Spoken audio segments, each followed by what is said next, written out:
পাগড়ি দেওয়ার নাম মুসলমান নয়, শুধু জুব্বা পড়ার নাম মুসলমান নয়, শুধু মিসওয়াক করলে মুসলমান নয়, শুধু নামাজ পড়লে মুসলমান নয়।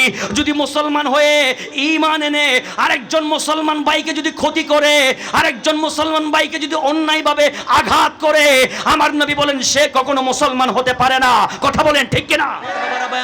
আল্লাহর প্যারা নবী নবুয়তের নূরানি কণ্ঠে বলেন, ও আমার উম্মত, পৃথিবীর জমিনে এমন 3 প্রকারের বান্দা আছে যাদেরকে আল্লাহ পাক রব্বুল আলামিন কিয়ামতের ময়দানে সূর্যের তাপের নিচে রাখবেন না, আমার আল্লাহর আরশের ছায়ার নিচে রাখবেন। কথা বলেন না ঠিক কিনা? আমার ভাইয়েরা, আমার নবী বলেন এই 3 প্রকারের আমল যদি তোমাদের মাঝে থাকে তাহলে তোমরাও কিয়ামতের ময়দানে সূর্যের তাপের নিচে থাকতে হবে না, আল্লাহর আরশের নিচে থাকতে পারবে। কথা বলেন ঠিক কিনা? এবার আমার নবীজি নূরানি কণ্ঠে বলেন, 1 নাম্বার, ও আমার উম্মত, ও আমার উম্মতরা শোনো, 1 নাম্বার কারা? মান ফাররাজা আন মাকরুবিন মিন উম্মতি। ও আমার উম্মত, যেই সমস্ত উম্মত আরেকজন উম্মতের, আরেকজন মুসলমান ভাইয়ের বিপদে সাহায্য করবে, সহযোগিতা করবে, আরেকজন মুসলমান ভাইকে হেল্প করবে, সহযোগিতা করবে, আরেকজন ভাইয়ের বিপদের মধ্যে সাড়া দিবে, ওই সমস্ত বান্দাদেরকে, ওই সমস্ত উম্মতদেরকে আমার আল্লাহ কিয়ামতের ময়দানে সূর্যের তাপের নিচে রাখবেন না, আমার আল্লাহর আরশের নিচে জায়গা দিয়ে দিবে। আর একটু বড় করে বলতে হবে সুবহানাল্লাহ। আমার বাবারা, আমার ভাইয়েরা, আজকের যুগে দেখি আমরা এক ভাইকে হেল্প করব তো দূরের কথা, বরং এক ভাইয়ের ক্ষতি করার জন্য বসে থাকি, ঠিক না? আমরা দেখি বর্তমানেও দেখতে পাই বিভিন্ন মসজিদ থেকে আমাদের ইমামদেরকে, খতিব সাহেবদেরকে বের করে দেওয়া হচ্ছে, আরেকজন ভাই সেখানে ঢুকতেছে। কথা বলেন। অথচ হালালভাবে বৈধভাবে নিয়োগ পেয়েছে, ইন্টারভিউ দিয়েছেন, সার্টিফিকেট আছে, দীর্ঘ কয়েক বছর যাবৎ ইমামতি করছেন, দীর্ঘ কয়েক বছর যাবৎ খেতাবত করছেন, দীর্ঘ বছরকে বছর মাদ্রাসার প্রিন্সিপাল, স্কুলের প্রিন্সিপাল, কলেজের প্রিন্সিপাল, কিন্তু দেখা যায় আরেকজন ভাই এসে ওনাকে ঘাট ধাক্কা দিয়ে বের করে দিচ্ছে। কথা বলেন না ঠিক না? আমার ভাইয়েরা, যিনি বৈধভাবে নিয়োগ পেয়েছেন, যিনি বৈধভাবে উনি ওনার অবস্থানে গিয়েছেন, আমি যদি মুসলমান হয়ে থাকি কখনো আরেকজন ভাইকে ক্ষতিতে ফেলার জন্য তাকে টেনে হেঁচড়ে ওখান থেকে বের করতে পারি না। যদি আমি আরেকজন ভাইয়ের ক্ষতি করি তাহলে আমি কখনো মুসলমান হতে পারি না। কথা বলেন ঠিক কিনা? মুসলমান কাকে বলে? আমার প্যারা নবী নূরানি কণ্ঠে বলেছেন, আল মুসলিমু মান সালিমাল মুসলিমুনা মিন লিসানিহি ওয়া ইয়াদিহি। আমার নবী বলেন, ও আমার উম্মত, পৃথিবীর জমিনে মুসলমান কাকে বলে? মুসলমানের ডেফিনেশন কি? What's the definition of Muslim? মুসলমানদের ডেফিনেশন কি? আমার নবীজি 1400 বছর আগে আমাদেরকে জানিয়ে দিয়ে গেছেন। ও আমার উম্মত, গভীর মনোযোগ। মুসলমান তাকে বলে শুধু দাড়ি রাখার নাম মুসলমান নয়, শুধু পাগড়ি দেওয়ার নাম মুসলমান নয়, শুধু জুব্বা পড়ার নাম মুসলমান নয়, শুধু মিসওয়াক করলে মুসলমান নয়, শুধু নামাজ পড়লে মুসলমান নয়। যদি মুসলমান হয়ে ঈমান এনে আরেকজন মুসলমান ভাইকে যদি ক্ষতি করে, আরেকজন মুসলমান ভাইকে যদি অন্যায়ভাবে আঘাত করে, আমার নবী বলেন সে কখনো মুসলমান হতে পারে না। কথা বলেন ঠিক কিনা? তাহলে বোঝা গেল আজকের যুগে যারা একজন মুসলমান ভাই হয়ে আরেকজন মুসলমান ভাইকে ক্ষতিতে ফেলতে চায়, এরা কখনো মুসলমান হতে পারে না। আমরা কখনো আমার কোনো মুসলমান ভাইকে ক্ষতিতে ফেলবো? কথা বলেন, ক্ষতিতে ফেলবো? কোনো মুসলমান ভাইকে ডিস্টার্ব করা যাবে? অন্যায়ভাবে ডিস্টার্ব করা যাবে না।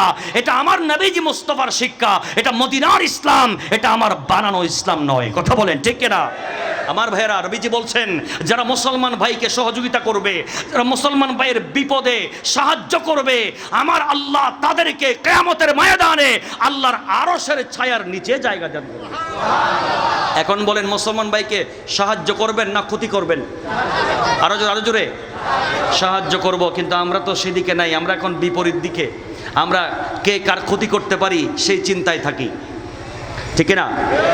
একজনের ছেলে বিদেশ গেছে, ভালো ইনকাম করছে, আমি চেষ্টা করতেছি তাবিজ টোনা করবো, বান টোনা করে তার ছেলেকে কিভাবে বিদেশ থেকে নিয়ে আসা যায়, তাকে কিভাবে ডাউন করা যায়, সেই চেষ্টায় আমরা লিপ্ত হই, ঠিক না? একজন ভাই ইমামতি করছেন, একজন ভাই খেতাবত করছেন, একজন ভাই প্রিন্সিপাল, একজন ভাই ভালো অবস্থানে আছেন, আমি তাকে টেনে হিঁচড়ে সেখান থেকে নামিয়ে ক্ষতিতে ফেলার জন্য বিভিন্ন পায়তারা করি। কথা বলেন ঠিক না? আবার দেখা যায় কিছু ভাইদেরকে হয়রানি করে মিথ্যা মামলা দিয়ে। কথা বলেন না? কি মামলা? মিথ্যা মামলা। আমি কিছু করি নাই, কিন্তু আমার বিরুদ্ধে মামলা 5টা ফাইল হয়ে গেছে। কথা বলেন, আমি নিজেও জানি না কি জন্য আমাকে মামলা দেওয়া হয়েছে, অথচ যে মামলার সূত্রগুলো আছে ওই মামলাতে যে কারণে আমাকে মামলা দেওয়া হয়েছে ওই মামলার সাথে, মামলার বয়ানের সাথে, বর্ণনার সাথে আমার সাথে কোনো মিল নাই। আছে না নাই? তাহলে বোঝা গেল কোনো মুসলমান ভাইকে ক্ষতি করা যাবে না। যারা মুসলমান ভাইকে সহযোগিতা করবে তাদেরকে আমার আল্লাহ আল্লাহর আরশের নিচে জায়গা দিবে, ঠিক না বলেন? আমার বাবারা ভাইয়ারা, সাহাবায়ে কেরামদেরকে আমার নবীজি এবার দ্বিতীয় পর্যায়ে বলেন আমার উম্মত ওয়ামান আহইয়া সুন্নতি, দ্বিতীয় নম্বরে যেই সমস্ত আমার উম্মত আমি নবীর সুন্নাতকে জিন্দা করবে, উম্মত রে আমার পৃথিবীর জমিনে যারা আমি নবীর সুন্নাত পালন করবে, আমি নবীর সুন্নাতকে ধারণ করবে, আমি নবীর সুন্নাত মোতাবেক জীবন যাপন করবে, আমি রাসূলুল্লাহ নুরানি কণ্ঠে তোমাদেরকে জানিয়ে দিয়ে গেলাম ঈদে মিলাদুন নবীতে, আমি নবী দুনিয়াতে তাশরীফ এনে তোমাদেরকে জানান দিয়ে গেলাম যারা আমি নবীর সুন্নাত পালন করবে, যারা আমি নবীর সুন্নাত মোতাবেক জীবন যাপন করবে, আমার আল্লাহ তাদেরকে কিয়ামতের ময়দানে সূর্যের তাপের নিচে রাখবেন না, আল্লাহর আরশের নিচে জায়গা দান করে দিবে। আর একটু বড় করে বলতে হবে সুবহানাল্লাহ। এখন বলেন আমরা কার সুন্নাত চাই? কথা বলতে হবে, কার সুন্নাত? আরো জোরে বলেন আমরা কার সুন্নাত চাই? আমরা নবীজির সুন্নাত চাই।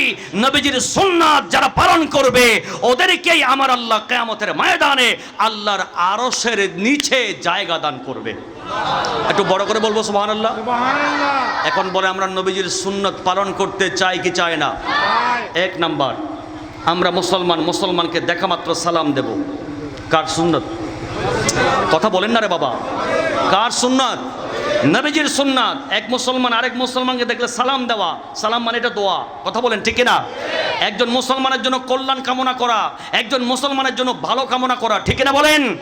আমরা আগামীকাল থেকে এখান থেকে যাওয়ার পর থেকে আর একজন মুসলমান আরেকজনকে দেখলে চুপ করে থাকবো না, দেখা মাত্র বলবো আসসালামু আলাইকুম ওয়া রাহমাতুল্লাহ। কথা বলেন ঠিক না?